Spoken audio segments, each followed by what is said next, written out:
Radio-Canada has learned police in Ontario recently cracked a murder cold case that goes back nearly 50 years.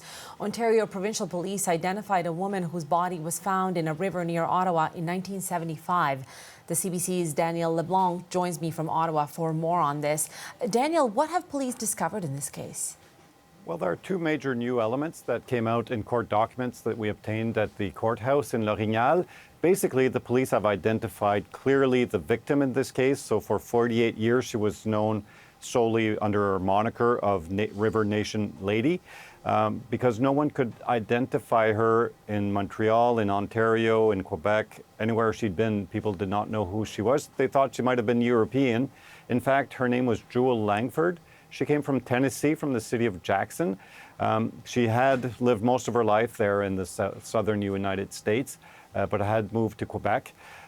The other major element that the OPP has laid a charge of murder in this case against a former Montreal resident named Rodney Nichols. Rodney Nichols was from Montreal. He was a rugby player.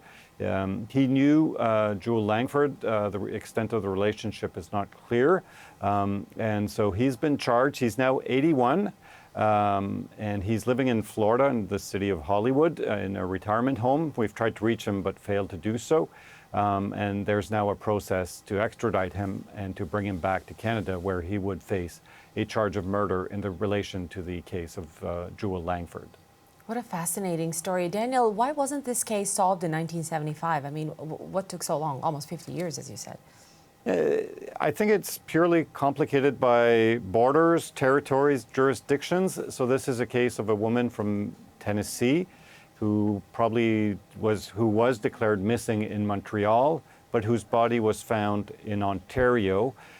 What we've been told is that the link was never made between the disappearance in related to police in late May 1975 and the discovery of a body a few weeks earlier in Castleman, which is 150 kilometers away, but on the Ontario side of the 417 highway between Montreal and Ottawa. So jurisdictional issues.